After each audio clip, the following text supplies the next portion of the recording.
Hello, everyone. Welcome to the Pathway Scholars Program presentation, also known as the Master of Medical Studies. Today, we're going to talk about the program and its different components, including our students, curriculum and classes, student support, the Office of Diversity and Inclusion, the financial information and benefits, the requirements to apply for the program, as well as the application process, and we'll end with some resources that will help you get your application ready. So first, I like to start by talking about the purpose of the program, which I like to divide into three different parts: to prepare students to thrive in their medical school education.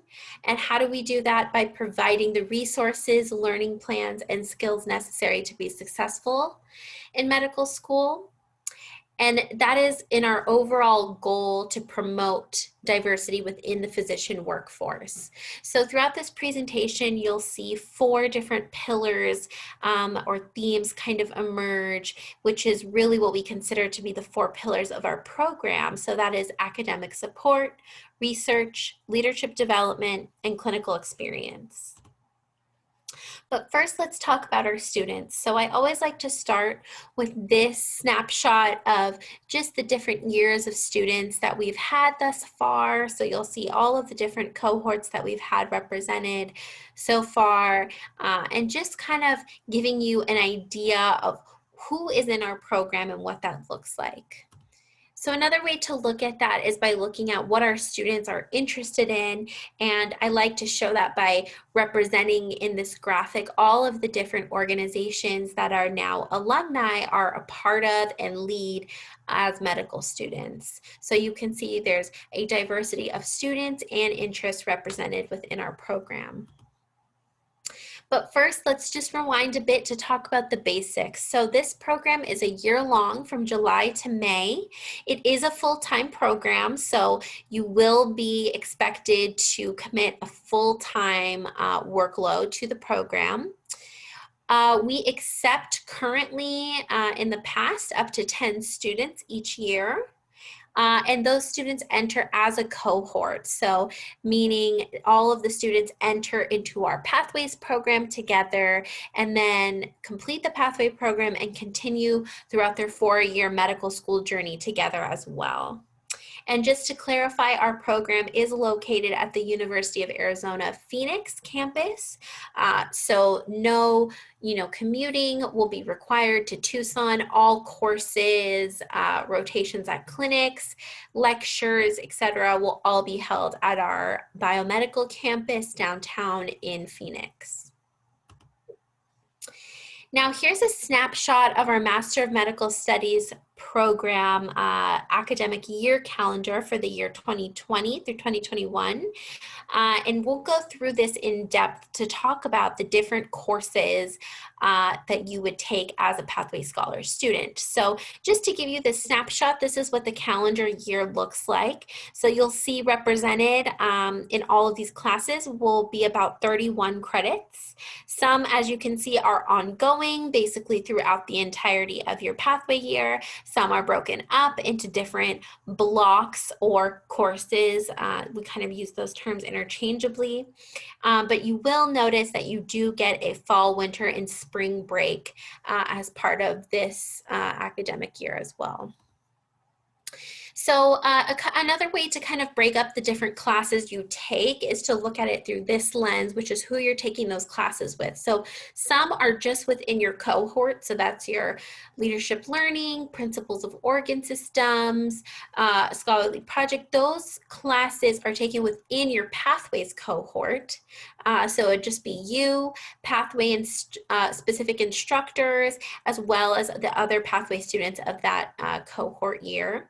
But then you'll take some classes actually in a clinical setting. So that would be your principles of communication in medicine class and clinical practicums. So one of those would be a sort of mock clinical setting, a simulated clinical setting, and then you actually will rotate out in the clinics as well. And then the last set of your courses will be taken right alongside the first year medical students. So we'll start by talking about those courses and what that really means to take those with first-year medical students. So let's just go through each of the courses, starting with the Introduction to Medical Studies course, which happens during the first 2 weeks of the program. So this course is really, as it sounds, an introductory course where you're going to get to bond with your cohort, acclimate to the campus and classes, and to the other students you're interacting with. And we'll also spend time thoroughly going over the program, the resources you have, the requirements, and so on. Then we get into your first sort of academic course that you will be having to complete, and that's your Principles of Communication Medicine course, which you can see here that you take alongside these other kind of courses throughout the year. And we like to call this course doctoring because it's exactly as it sounds. This is where you really get to practice those skills of being a doctor. So reviewing those terminology and review of systems, knowing how to interact with the patients and perform that patient-centered interview, learning how to take a good patient history. And you do all of this by practicing with standardized patients in our doctoring suites on our campus. And those standardized patients are brought in by the college to simulate real events and scenarios that you might interact with in a clinical setting, and that gives you the opportunity to work with a physician who is watching you through this interaction and is able to give you real-time feedback, and you're also able to receive that feedback from standardized patients who are paid to kind of guide you through a patient interaction, and so you can get all of that feedback before you're actually in the clinical setting, doing it with real patients. Then next, we'll launch into talking about your 9-week Principles of Molecular Basis of Life and Disease course, which you can see comes right after your introductory course, so really in the beginning there. And this is a snapshot of what that course would look like, what a week in this course would look like. And this course, Molecular Basis of Life and Disease, hits on the subjects listed on the left here. So biochemistry, immunology, just to name a few of some of the more foundational science heavy courses that you're gonna start with. And this is one of those courses you do take alongside the first year medical students. As a pathway student, you will take a modified version of this course, but essentially 95% you will be doing exactly what the first year medical students are doing in this course. And you can see these orange blocks here are going to be all of those MBLD courses that you'll be taking. These red blocks would be the complementary learning that would just be with the pathway students that you would practice, kind of building all of that foundational knowledge as I mentioned. These blue courses here, these would be your leadership learning sessions, which you would also be weaving into this schedule. And then these CAS sessions we will talk about later on in the presentation, also some foundational complementary learning happening. So you can see what I mean by saying that this course is pretty full-time. You'll be in classes Monday through Friday between 8 and 5. And like I said, this is what a week in this first MBLD course would look like. Next, we'll talk about clinical practicum, which is a course that is taken outside of the blocks that you're in with first year. So this block we just talked about, molecular basis of life and disease.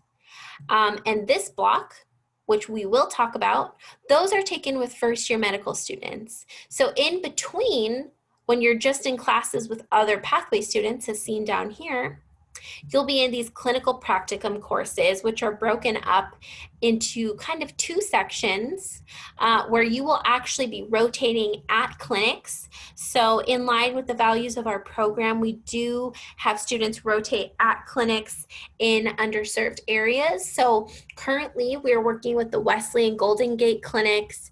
Typically we work with the Maricopa Correctional Health clinics as well. inside of the jails. And this year we've added, due to the ongoing COVID-19 crisis, some telehealth sessions for our students to continue that clinical participation aspect. And so in this course, you get to shadow providers. So you'll be paired one-on-one with other providers in order to really get a good glimpse of what a day in the life would look like as you go through your medical school journey. You'll learn how to practice and take intake, vital signs, use that medical terminology you've learned in your doctoring course, which we just talked about, and really develop your professionalism skills as well. So this is a pretty rare opportunity that our pathway students have, as most medical schools don't allow students to start rotating at clinics until their third and fourth year. We actually have you rotating in your pathway year to start getting you acclimated to clinical settings. So next we'll talk about this last course you take alongside first year medical students, which is your Principles of Cardiovascular Hematology course, which is taken, in your spring sort of time in the program. And here's another snapshot of what 1 week in this course would look like. So of course, as the name suggests, the course will focus on cardiology, hematology topics, and you'll be in this pink here. These are your PCVH courses, so your cardiovascular hematology courses that you would be taking with first year medical students. And then everything in other colors, again, are those supplemental courses that we've already touched on or that we will touch on that are really gonna give you other ways to solidify the learning you're doing in this cardiovascular hematology course. So next, let's talk about a couple more pathway-specific courses. So just courses you're taking really with other pathway students. And one of those is our master's report, or as we would like to call it, the scholarly project. And the scholarly project is actually something you complete as a medical student. And at the end of your 4 years, you'll have completed your scholarly project, presented your research, perhaps even published.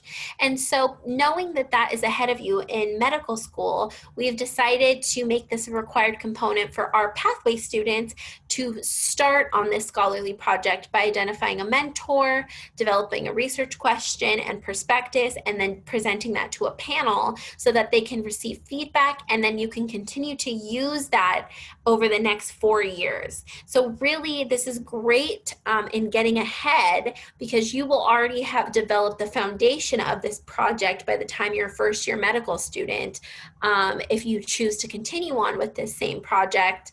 And so it's a really great opportunity for our students to have richer research and kind of get ahead in this scholarly project that will ultimately be due in its entirety at the end of your medical school journey. So next we'll talk about our organ systems course. And this organ systems course is again something you take just with other Pathway Scholars students in that cohort. And it runs the entirety of the year and is really complementary learning to help you solidify the material that first year medical students are going to be expected to know. So let's just go back a bit and look at another week in the life of a course such as cardiovascular hematology, which you take with first years. And you'll see these in red here. And those are your organ systems courses, which will reinforce all of that foundational learning and give you a chance to work more one-on-one and in a smaller group with our instructor to make sure you are understanding and digesting what the first year medical student curriculum is that you're going to be receiving in these other pink courses here. But then outside of these first year courses, as you can see, you're still taking your organ systems course. As you can see, you're taking it pretty much throughout the year. So what does that mean? What are you doing in organ systems during weeks 12 through 23 while you're not in these first year medical school blocks? Well, you will be learning other foundational knowledge that you'll be expected to know as a medical school student. So to name a couple of other topics you'll cover, neurology, skin pathology, renal, respiratory systems, just to name a few of other organ systems you will be actually learning and building your foundational knowledge in throughout the entirety of the year. And so these courses will be taught primarily through flipped classroom active learning sessions, meaning that you're doing some independent study to prepare for classes and then actually coming to class with your Pathway Scholars cohort peers and an instructor to put that learning into action and practice it and kind of have a more in-depth way of digesting that learning other than just being lectured to. So it's a really great opportunity to practice those flipped classroom skills and really build on that foundational learning. Another way we do that is through our CAS sessions, which stands for Clinical Application Sessions. And that's an example of a case that you will work with your peers to eventually diagnose. And then you'll spend time with your peers presenting on that case and on prevalence, on history, on unique and specific cases related to whatever the topic is and the diagnosis comes out to be that week. So it's a really sort of fun way to also continue your learning and really put into practice all of those foundational knowledge that you're going to be digesting. So our last course we'll talk about in terms of the academic courses you would take is our Leadership, Learning, and Ethics course. And I think this is really probably, to me, one of the most foundational courses in terms of helping to solidify the knowledge you're getting and also build on your own skills. And so I've really broken it out here into each of the components that are covered in this course. So we'll start with our leadership component. So for your leadership component, you will be doing communication workshops, working through leadership topics, learning about your communication style and how to work with others, how to lead from where you're at, and learning to really advocate for your profession. And so you'll do that by having a series of leadership sessions throughout all of the courses you take and throughout the entirety of the year. And so one example of this is the Legacy Project, which is a community service-oriented project that you would do at the end of the year, and you work with your peers in your cohort to completely execute this project on your own, really flexing those leadership skills that you've been honing throughout the year. So an example of that is in our class of 2015 and 16 pictured here. They decided to do a mural in the community that they were rotating at clinics in, and really just wanted to leave a positive mark on this community through this mural. And that was their legacy project.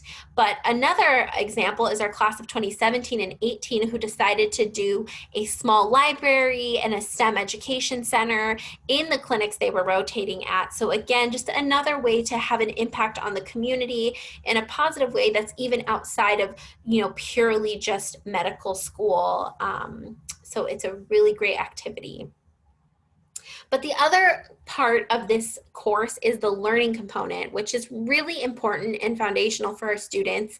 And so unlike other post-bac pre-med programs who might ask you to retake the MCAT, we'll ask you to have the same minimum MCAT that you'll need to get into the MD program, so we won't expect you to retake it. But instead, we're going to be looking forward toward what's coming next, which are your step 1 and 2 medical school board exams. And so we will start preparing you for those in your pathway year. And I'll talk more about that. But really this learning component is about the supplemental learning that you'll need to kind of have in order to be successful in medical school. So that starts by us learning your learning style and you working with our learning specialist to really learn about your own individual learning, how you learn best, how you're going to really put those skills to use to help you get through medical school. But it also comes with a lot of other support, being tutors, free practice question banks, active learning sessions, structured sessions with tutors. They'll give you access to free books and resources in your pathway year. So this is a really great component that we recognize our students really need and appreciate, which is learning how to learn so that they are able to be successful in medical school. So this is a really huge component of the program, and something that is really foundational for our students. And as part of this, you will encounter a MedStep curriculum, which is where you'll begin to study for your step 1 exam by completing USMLE RX questions in a question bank, and having some requirements around that. So you really do get a major head start for your step 1 study, which would happen at the end of your second year of medical school, but we want to get you in the habit of learning how to study already.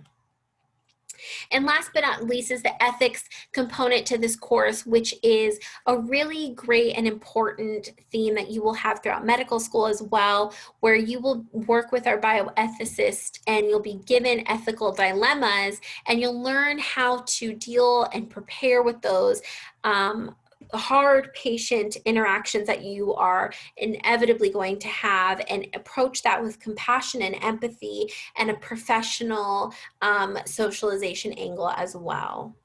So that's our leadership learning and ethics course, and this really concludes the sort of academic portion of this presentation. And now we'll switch into the wellness and student support that we have at our school, and if you decide to come to our program. So I really just like to mention this as a way to talk about all of the different support and resources we do offer our pathway students and medical students as a community on campus. So one of the ways we do that is through free counseling with on-call psychologists and unlimited sessions. And we've actually just hired a psychologist specific to our campus who is able to work with students for free counseling and unlimited sessions, which is an amazing benefit you will be able to use not only through your pathway year, but throughout your 4 years of medical school.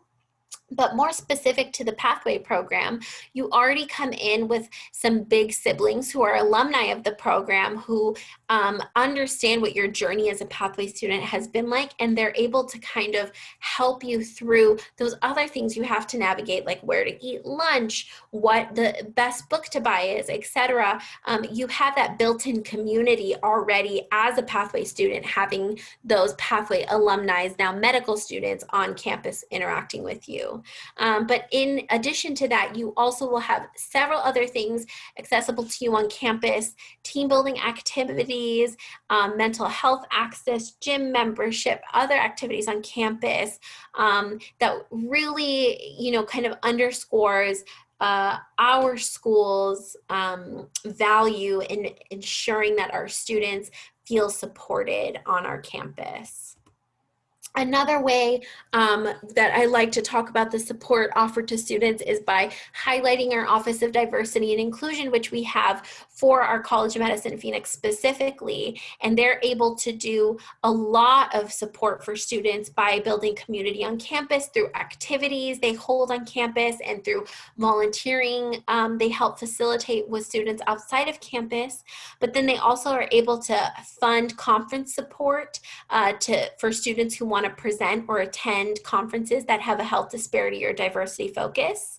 They offer individual meetings and advising during your time on campus as a student. They do unconscious bias training for not only the students, but also the staff and faculty. And they will have a presence in your curriculum as well, as they have a curricular theme, meaning that they will interact with you throughout your whole pathways experience and medical school journey, which is a really great benefit as well. So just to summarize the overall program benefits, upon successful completion of the program, you receive a Master of Medical Studies degree as well as direct admission into the U of A College of Medicine Phoenix. Again, assuming that you matriculate with meeting all your requirements, those are two huge benefits that are very unique to our program, where you're not only getting a master's degree, but then getting that direct admission as a first-year medical student. But aside from that, you also get access to some great resources like our downtown Phoenix campus, which is near a lot of great activities for outside of school, but then also access to our simulation center and doctoring suites, which are really helpful to our students. And then you'll also get those wellness benefits that I talked about. You'll be acclimated to the campus, have a head start on some of the curriculum, as well as a head start on your relationship with your learning specialist, who will really have a great understanding of your individualized learning. You'll have that PSP alumni support system coming in. So really you can see that this program offers so much more than just that master's degree. So let's quickly touch on the financial information, which of course is subject to change and is, perhaps more individualized than this slide might indicate. But essentially, you should just focus on the cost of tuition, which is right up here. So this cost of tuition is luckily able to be offset by our generous donors listed at the bottom here. So typically students will not have to pay this full amount because of the scholarships offered, though that is subject to change each year. And then all of these other costs here are really more individualized. So if you needed to buy a new laptop, if your cost of living is going to have to be different because you're locating to the Phoenix area. So these are all much more individualized, but this total estimated cost of attendance here really is meant to allow you to know how much you're able to take out in loans should you need that extra cushion and support. So because we're a graduate program, you are entitled to financial aid with the program. And so this is just giving you an estimate of costs for what you could potentially incur and also what you could potentially take out in loans as well. And we have some information for our financial aid office if you have more individual questions on this. So now we'll focus on the requirements to enter into the program, broken up into these 4 different categories, starting with our academic requirements. So you will need to confer a bachelor's degree right before the start of the program. So you will need to have a bachelor's degree to enter the program, as well as a minimum GPA of 3.0 cumulatively. Something to note is that if you do not have a 3.0 GPA from your cumulative undergrad experience, we can also look at your last 60 credits to see if that gets us to a cumulative 3.0. Or we can look at your most recent experience if you've had a post-bac experience, so a graduate study, for example. And as long as you've taken more than 12 units there, we can look at that to calculate that minimum 3.0 GPA. So a couple different avenues to get to that 3.0 should you need it to apply. Additionally, we will need you to have a minimum of the 495 composite score on your MCAT, and we only consider the last 4 years of your MCAT, so it needs to be a bit more recent. Each year we'll have a cutoff deadline, this year's application being September 28th of 2020. As the last date to have taken the MCAT. And just for future reference, typically we only accept the last 3 years of MCAT for this requirement. So just know that it needs to be recent and done by a deadline if you haven't taken that MCAT yet. Additionally, you'll see on our website the prerequisite courses also listed here. So these are the courses you will need to have with a C or better in order to matriculate into our program. So in terms of your professional requirements you'll need to have, you want to make sure you have some experiences that demonstrate a passion for your medical profession. So that could be some clinical exposure, which we really highly recommend, especially physician shadowing. We really, really highly recommend having on your application and having a rich knowledge of in order to apply for the program. We would also like to see some community service, any leadership, perhaps some research roles. So all of these are some recommended examples for some sort of professional attributes you may want to have for applying to the program. And in doing these different activities like community service, clinical exposure, you'll want to think about your letters of recommendation, in which you'll need a minimum of 3, a maximum of 5, with at least 1 from a recent clinical experience is recommended. And so you'll want to think about building those relationships as you go through these different professional experiences you're having, and hopefully be pulling your letters of recommendation from there. In terms of some personal requirements we kind of want to look for in your application, we really want to look for a diversity of life experiences, which would demonstrate your passion for the medical profession. So in line with our inclusive excellence statement from the college, we really are looking for individuals that have unique experiences and have lives outside of medicine as well.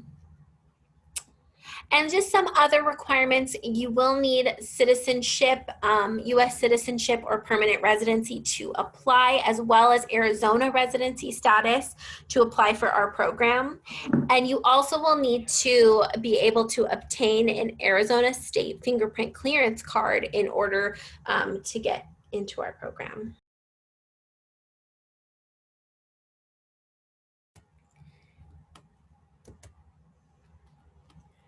In terms of the application process, you will apply directly on our website, and you will use the application system AMP, and that will ask for your personal demographic information, as well as your experiences, personal statement, essays, academic history. That will all be in our application.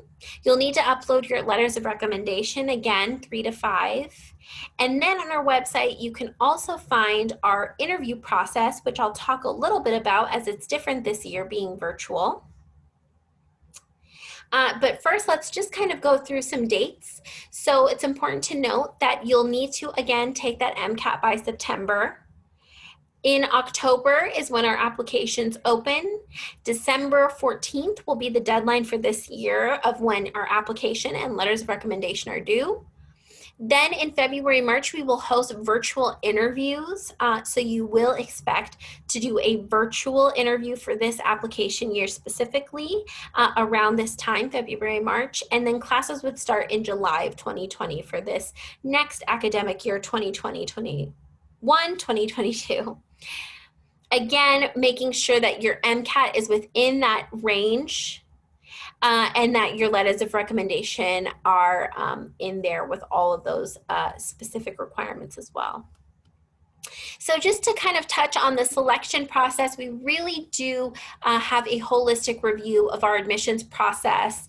And so we really do look at academics as well as your personal and professional attributes and experiences. And all of those are really what's used by the admissions committee to come up with recommended applicants to matriculate into our program. So academics are certainly important, but don't forget that those personal and professional attributes and experiences are just as important in the application process as well. So I'd like to end with some resources which are all available on our website. We do have webinars such as this one under the application process page, as well as a free webinar for how to study for the MCAT. So that's where you can get free or low-cost resources for how to study, as well as some study timeline examples and a really good overview of how the MCAT looks. So if you're looking to apply in the future and need to take your MCAT, I would highly recommend starting there. Additionally, we have a Meet the Program Director of our Pathway program with Dr. Maria Manriquez, where you can learn more about the origin of our program. If you need to verify whether you're an Arizona resident or not, we also have those resources available on our website, as well as this financial aid contact. So if you need to ask financial aid some more specific questions, you can feel free to email them here. And again, just refer to our website for any updates including COVID-19 related updates that will all be available on our website. And last but not least, we do offer over-the-phone advising with the Pathway Scholars Program if you need a little bit more individualized help as well. So this is just a nice place to end with all of our students from our previous cohorts. And so I really hope that based on this presentation, you can see yourself here and you see yourself reflected in our students. But of course, I'm available and the Pathway Scholars team is available for questions. Feel free to email us is the best way to reach us at our CommPhoenix-pathway email at email.arizona.edu, and we will make sure to answer any more specific questions you may have about the program. Again, thank you so much for attending this webinar today, and feel free to reach out with any questions, and we will do our best to connect with you.